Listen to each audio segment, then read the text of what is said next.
今日嘅行程好豐富啦，因為會去一個世界文化遺產白川鄉，同埋會去食飛驒牛，入口即溶嘅牛啊！如果你哋都想去嘅話，就唔好錯過啦。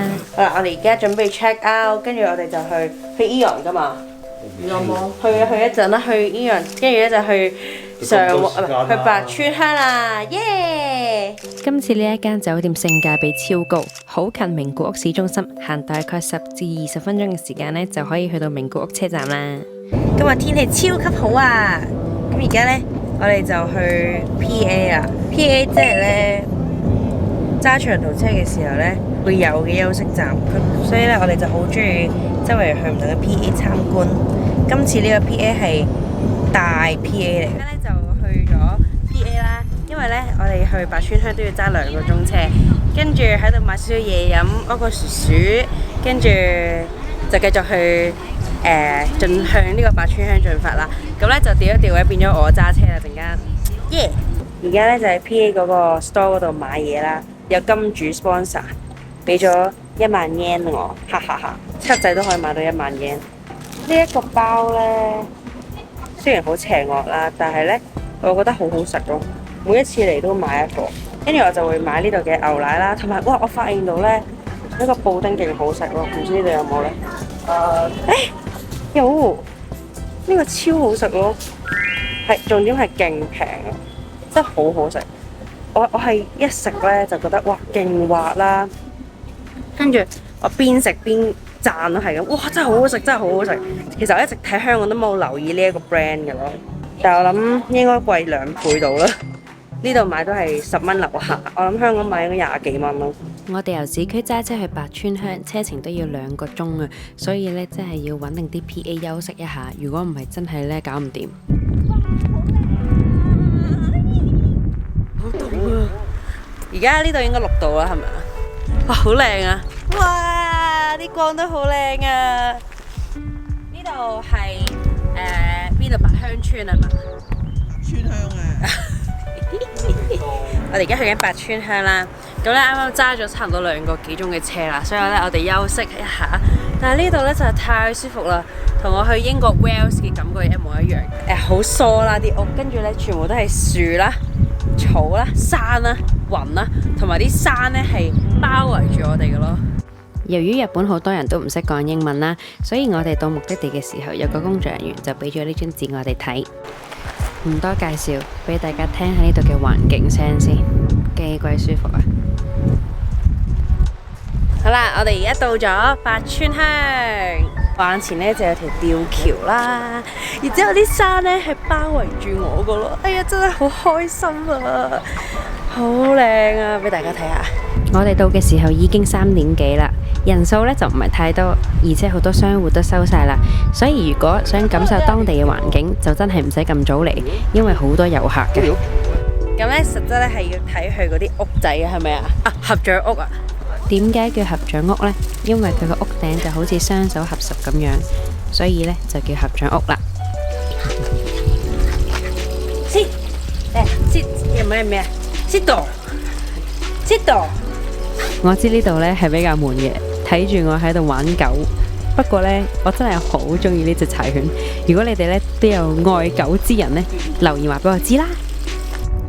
由於好多商鋪都已經閂咗啦，所以我哋兜咗一轉就出返嚟啦。跟住見到一班中學生同我哋講拜拜，好鬼搞笑。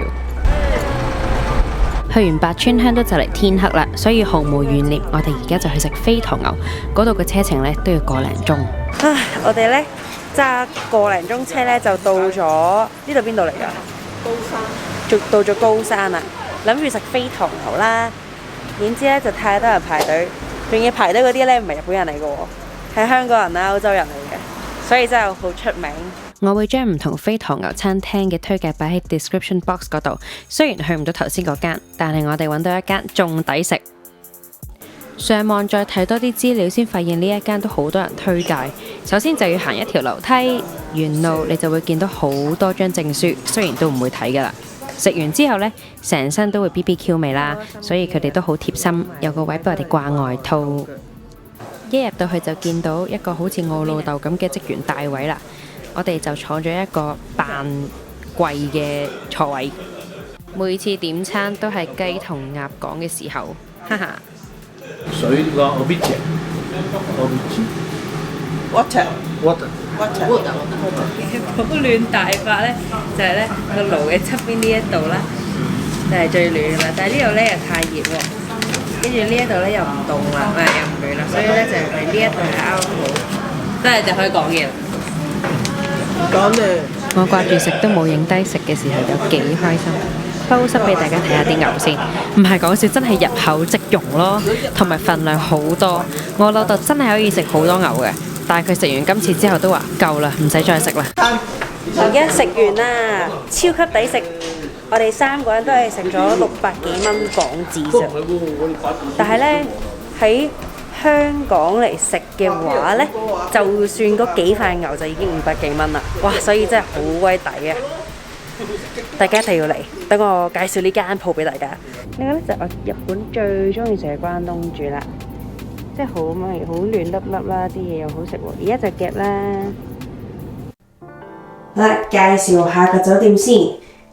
廁所同埋沖涼嘅地方都係分開啦。呢一個就係廁所啦。咁佢咧雖然係好簡單嘅設計，但係咧啲設備都好齊全。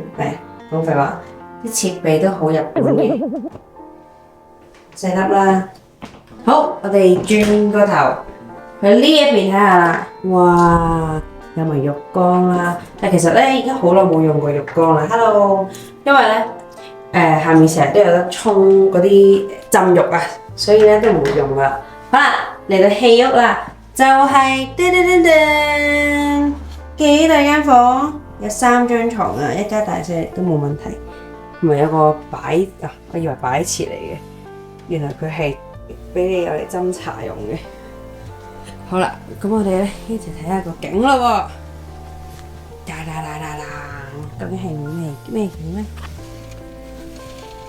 原來係停車場景嚟嘅。好啦，而家真係秘密入侵人哋咧，人哋嗰啲溫泉，想俾大家睇下，真係好舒服咯。呢一度咧就有4格嘅溫泉啦，露天溫泉啦。咁其實咧就係 for 家庭用嘅。咁好彩咧有幾個都係冇人用啦，而家所以我就可以影啦。完全其實係唔得嘅，偷雞，但係真係好舒服咯呢度。好。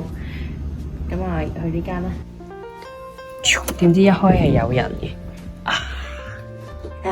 咁呢一度咧就我嚟俾你擺衫啦，擺毛巾啦。好，我哋出去啦。